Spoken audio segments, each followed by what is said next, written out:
Lei em áudio. Lei número 9.099 de 1995. Lei dos Juizados Especiais. Capítulo 1. Disposições Gerais. Artigo 1º. Juizados especiais cíveis e criminais, órgãos da Justiça Ordinária, serão criados pela União, no Distrito Federal e nos territórios, e pelos Estados, para conciliação, processo, julgamento e execução, nas causas de sua competência. Artigo 2º. Processo orientar-se-á pelos critérios da oralidade, simplicidade, informalidade, economia processual e celeridade, buscando, sempre que possível, a conciliação ou a transação. Capítulo 2 dos Juizados Especiais Cíveis. Seção da competência. Artigo 3º. O Juizado Especial Cível tem competência para conciliação, processo e julgamento das causas cíveis de menor complexidade, assim consideradas. Inciso 1. As causas cujo valor não exceda 40 vezes o salário mínimo. Inciso 2. As enumeradas no artigo 275, inciso 2, do Código de Processo Civil. Inciso 3. A ação de despejo para uso próprio.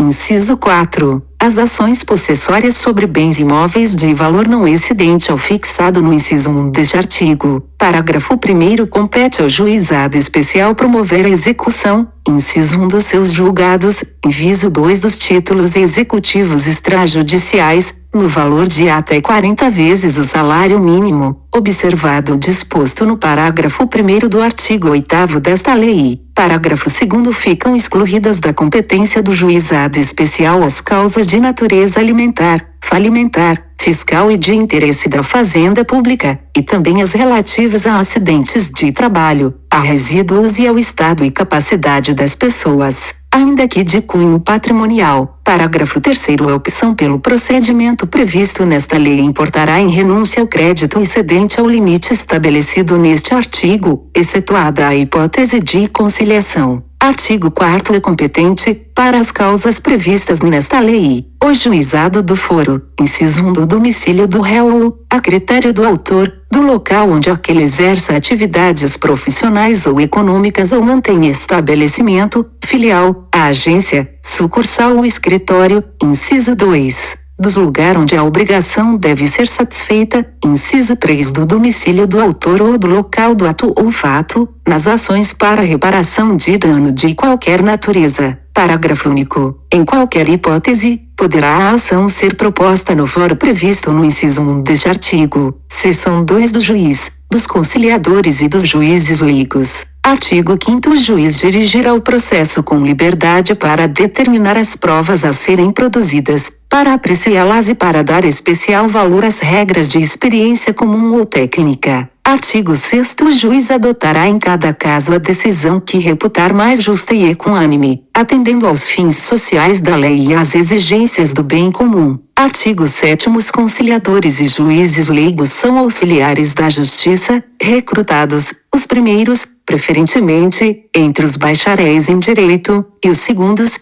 entre advogados com mais de 5 anos de experiência. Parágrafo único. Os juízes leigos ficarão impedidos de exercer a advocacia perante os juizados especiais, enquanto no desempenho de suas funções. Seção 3 das partes. Artigo 8º. Não poderão ser partes, no processo instituído por esta lei, o incapaz, o preso, as pessoas jurídicas de direito público, as empresas públicas da União, a massa falida e o insolvente civil. Parágrafo 1º. Somente serão admitidas à procuração perante o juizado especial, inciso 1, as pessoas físicas capazes, excluídos os cessionários de direito de pessoas jurídicas, inciso 2, as pessoas enquadradas como microempreendedores individuais, microempresas e empresas de pequeno porte na forma da Lei Complementar número 123, de 14 de dezembro de 2006, inciso 3, as pessoas jurídicas qualificadas como organização da sociedade civil de interesse público, nos termos da Lei número 9.790, e 23 de março de 1999, inciso 4, as sociedades de crédito ao microempreendedor, nos termos do artigo 1º da Lei número 10.194, de 14 de fevereiro de 2001. Parágrafo 2º. Maior de 18 anos poderá ser autor, independentemente de assistência, inclusive para fins de conciliação. Artigo 9º. Nas causas de valor até 20 salários mínimos, as partes comparecerão pessoalmente, podendo ser assistidas por advogado. Nas de valor superior, a assistência é obrigatória. Parágrafo 1º. Sendo facultativa a assistência, se uma das partes comparecer assistida por advogado, ou se o réu for pessoa jurídica ou firma individual, terá a outra parte, se quiser,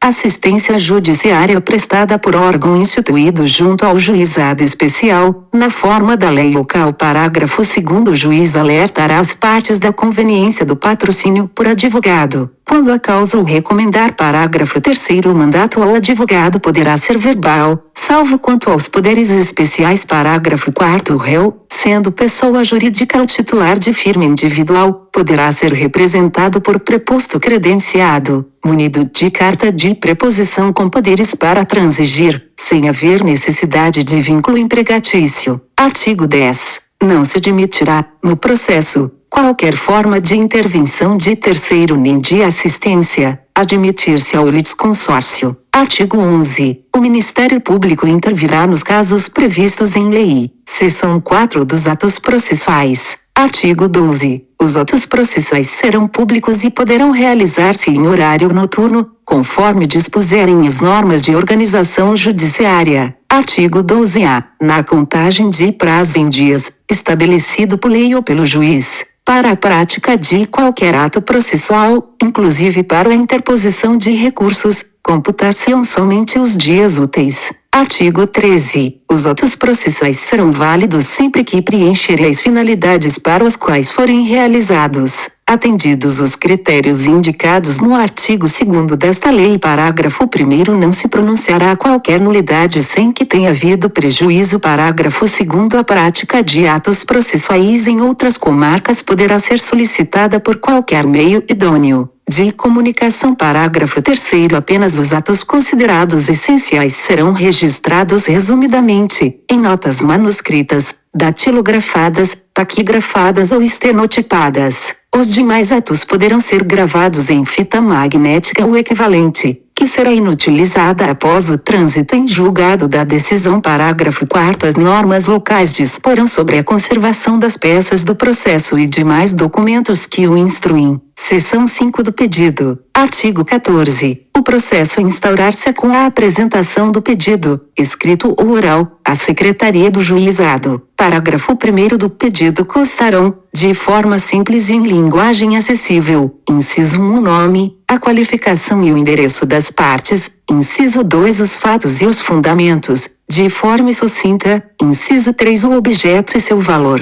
Parágrafo 2º. É lícito formular pedido genérico quando não for possível determinar, desde logo, a extensão da obrigação. Parágrafo 3º. O pedido oral será reduzido a escrito pela Secretaria do Juizado, podendo ser utilizado o sistema de fichas ou formulários impressos. Artigo 15. Os pedidos mencionados no artigo 3º desta lei poderão ser alternativos ou cumulados, nesta última hipótese, desde que conexos e a soma não ultrapasse o limite fixado naquele dispositivo. Artigo 16. Registrado o pedido, independentemente de distribuição e autuação, a Secretaria do Juizado designará a sessão de conciliação, a realizar-se no prazo de 15 dias. Artigo 17. Comparecendo inicialmente ambas as partes, instaurar-se-á, desde logo, a sessão de conciliação, dispensados o registro prévio de pedido e a citação. Parágrafo único. Havendo pedidos contrapostos,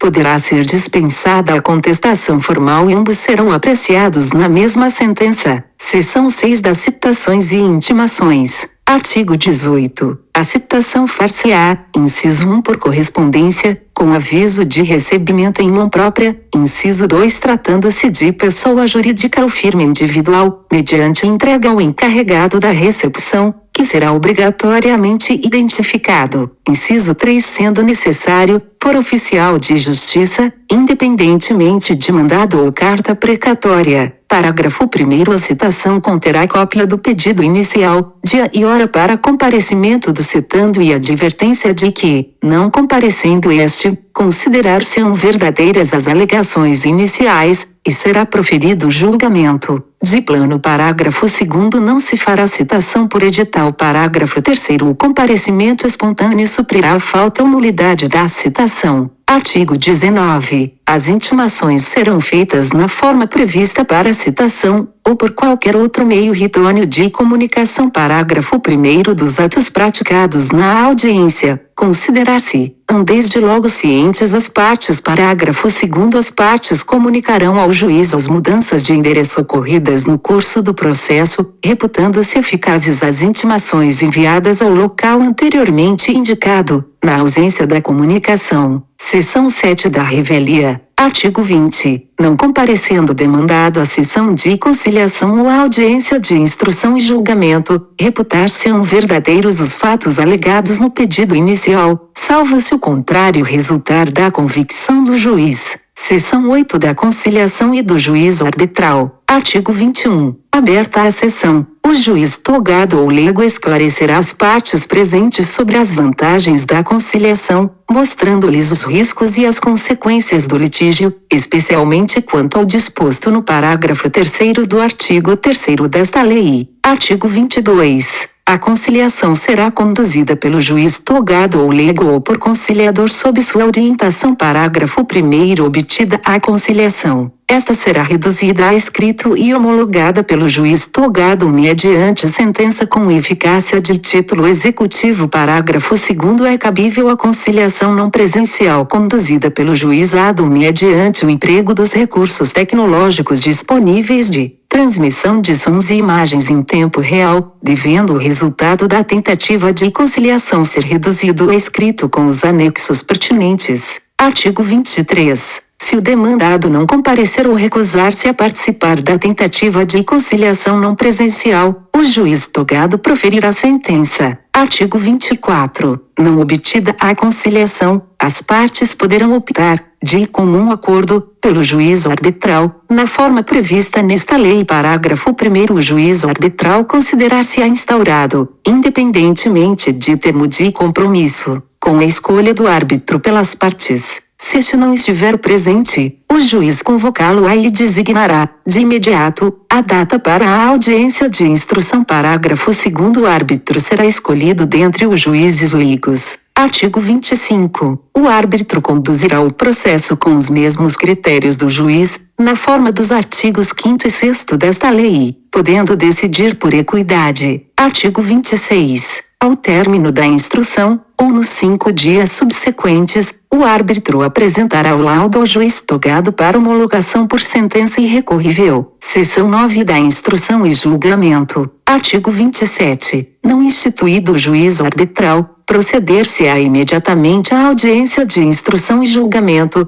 desde que não resulte prejuízo para a defesa. Parágrafo único. Não sendo possível a sua realização imediata, será a audiência designada para um dos 15 dias subsequentes, cientes, desde logo, as partes e testemunhas eventualmente presentes. Artigo 28. Na audiência de instrução e julgamento serão ouvidas as partes, colhida a prova e, em seguida, proferida a sentença. Artigo 29. Serão decididos de plano todos os incidentes que possam interferir no regular prosseguimento da audiência. As demais questões serão decididas na sentença. Parágrafo único. Sobre os documentos apresentados por uma das partes, manifestar-se-á imediatamente a parte contrária, sem interrupção da audiência. Seção 10 da resposta do réu. Artigo 30. A contestação, que será oral ou escrita, conterá toda a matéria de defesa, exceto a arguição de suspeição ou impedimento do juiz, que se processará na forma da legislação em vigor. Artigo 31. Não se admitirá reconvenção. É lícito ao réu, na contestação, formular pedido em seu favor, nos limites do artigo 3º desta lei, desde que fundado nos mesmos fatos que constituem objeto da controvérsia. Parágrafo único. O autor poderá responder ao pedido do réu na própria audiência ou requerer a designação da nova data, que será desde logo fixada, cientes todos os presentes. Seção 11 das provas. Artigo 32. Todos os meios de prova moralmente legítimos, ainda que não especificados em lei, são hábeis para provar a veracidade dos fatos alegados pelas partes. Artigo 33. Todas as provas serão produzidas na audiência de instrução e julgamento, ainda que não requeridas previamente, podendo o juízo limitar ou excluir as que considerar excessivas, impertinentes ou protelatórias. Artigo 34. As testemunhas, até o máximo de 3 para cada parte, comparecerão à audiência de instrução e julgamento levadas pela parte que as tenha arrolado, independentemente de intimação, ou mediante esta. Se assim for requerido. Parágrafo 1º. O requerimento para intimação das testemunhas será apresentado à Secretaria no mínimo 5 dias antes da audiência de instrução e julgamento. Parágrafo 2º. Não comparecendo a testemunha intimada, o juiz poderá determinar sua imediata condução,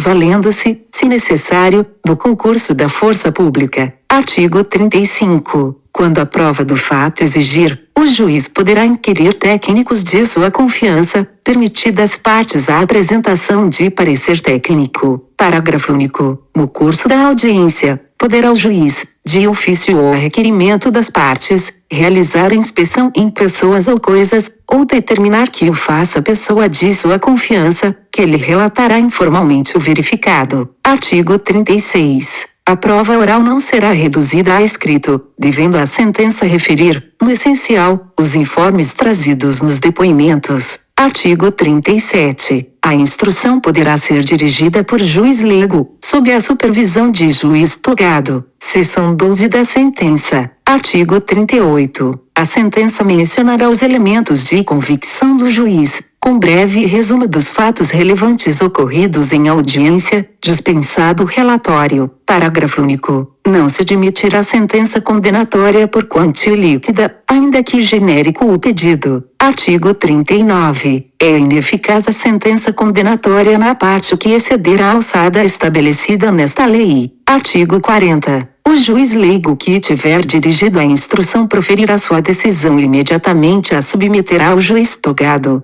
que poderá homologá-la, proferir outra em substituição ou, antes de se manifestar, determinar a realização de atos probatórios indispensáveis. Artigo 41. Da sentença, excetuada a homologatória de conciliação ou laudo arbitral, caberá recurso para o próprio juizado. Parágrafo 1º. O recurso será julgado por uma turma composta por 3 juízes togados, em exercício no primeiro grau de jurisdição, reunidos na sede do juizado. Parágrafo 2º. No recurso, as partes serão obrigatoriamente representadas por advogado. Artigo 42. O recurso será interposto no prazo de 10 dias, contados da ciência da sentença, por petição escrita, da qual constarão as razões e o pedido do recorrente. Parágrafo 1º. O preparo será feito, independentemente de intimação, nas 48 horas seguintes à interposição, sob pena de deserção. Parágrafo 2º. Após o preparo, a Secretaria intimará o recorrido para oferecer resposta escrita no prazo de 10 dias. Artigo 43.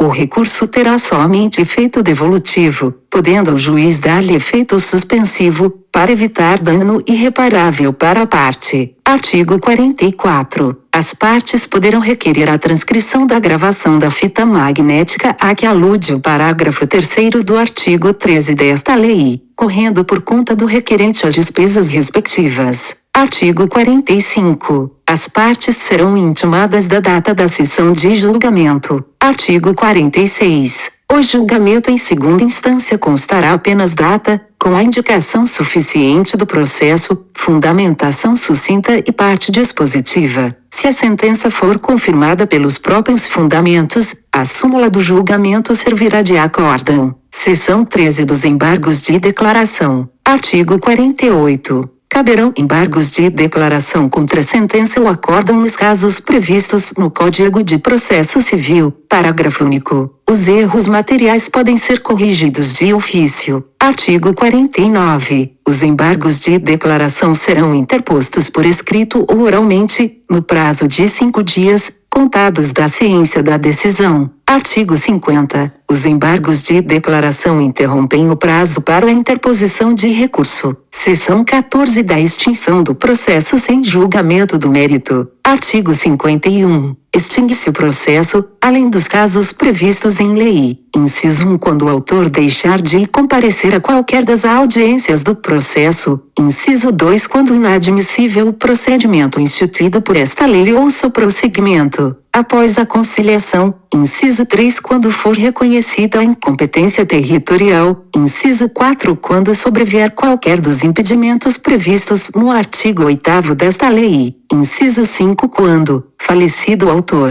a habilitação depender de sentença ou não se der no prazo de 30 dias. Inciso 6. Quando, falecido o réu, o autor não promover a citação dos sucessores no prazo de 30 dias da ciência do fato. Parágrafo 1º. A extinção do processo independerá, em qualquer hipótese, de prévia intimação pessoal das partes. Parágrafo 2º. No caso do inciso 1 deste artigo, quando comprovar que a ausência decorre de força maior, a parte poderá ser isentada, pelo juiz, do pagamento das custas. Seção 15 da execução. Artigo 52. A execução da sentença processar-se-á no próprio juizado, aplicando-se, no que couber, o disposto no Código de Processo Civil, com as seguintes alterações. Inciso 1. As sentenças serão necessariamente líquidas, contendo a conversão em bônus do Tesouro Nacional, BTN ou índice equivalente. Inciso 2. Os cálculos de conversão de índices, de honorários,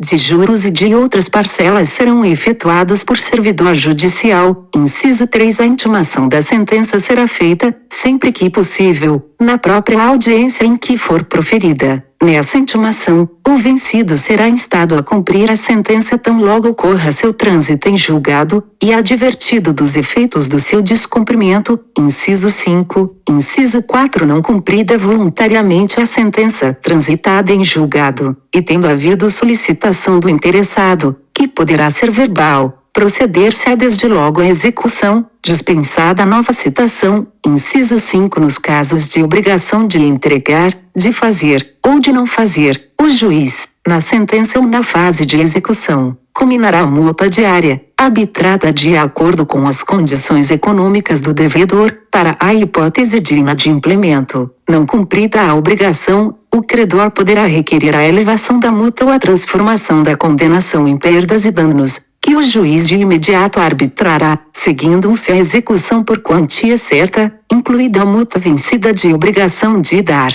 quando evidenciada a malícia do devedor na execução do julgado. Inciso 6. Na obrigação de fazer, o juiz pode determinar o cumprimento por outrem, fixado o valor que o devedor deve depositar para as despesas, sob pena de multa diária. Inciso 7. Na alienação forçada do bens, o juiz poderá autorizar o devedor, o credor ou terceira pessoa idônea a tratar da alienação do bem penhorado, a qual se aperfeiçoará em juízo até a data fixada para o prazo ao leilão. Sendo o preço inferior ao da avaliação, as partes serão ouvidas. Se o pagamento não for à vista, será oferecida caução idônea, nos casos de alienação de bem imóvel, ou hipotecado imóvel. Inciso 8. É dispensada a publicação de editais em jornais, quando se tratar de alienação de bens de pequeno valor. Inciso 9. O devedor poderá oferecer embargos, nos autos da execução, versando sobre a falta ou nulidade da citação no processo, se ele correu a revelia. B.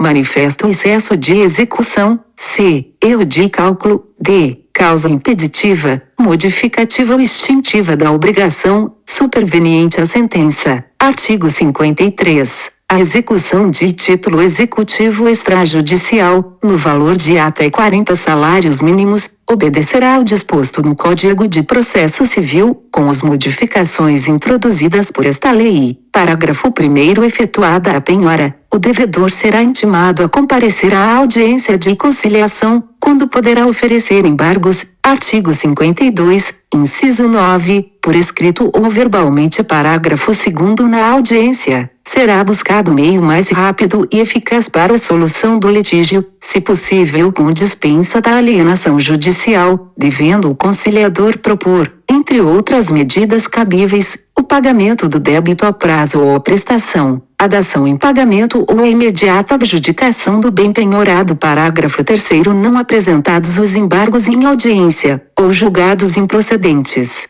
qualquer das partes poderá requerer ao juiz a adoção de uma das alternativas do parágrafo anterior. Parágrafo 4º. Não encontrado o devedor ou inexistindo bens penhoráveis, o processo será imediatamente extinto, devolvendo-se os documentos ao autor.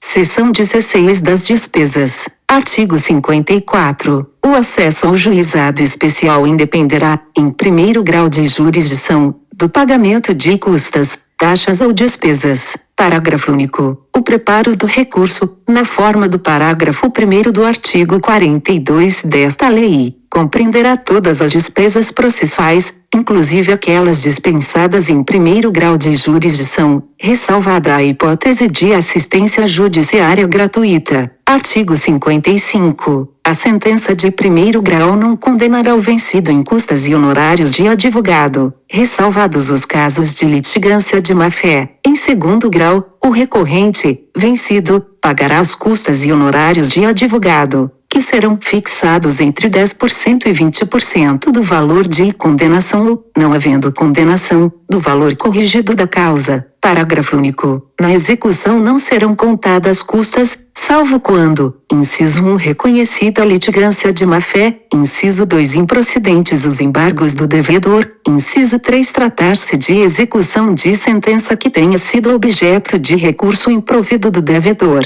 Seção 17. Disposições finais. Artigo 56. Instituído o juizado especial, serão implantadas as curadorias necessárias e o serviço de assistência judiciária. Artigo 57. O acordo extrajudicial, de qualquer natureza ou valor, poderá ser homologado, no juízo competente, independentemente de termo, valendo a sentença como título executivo judicial. Parágrafo único. Valerá como título extrajudicial o acordo celebrado pelas partes, por instrumento escrito, referendado pelo órgão competente do Ministério Público. Artigo 58. As normas de organização judiciária local poderão estender a conciliação prevista nos artigos 22 e 23 a causas não abrangidas por esta lei. Artigo 59. Não se admitirá ação rescisória nas causas sujeitas ao procedimento instituído por esta lei. Obrigado por assistir, curta e compartilhe o vídeo.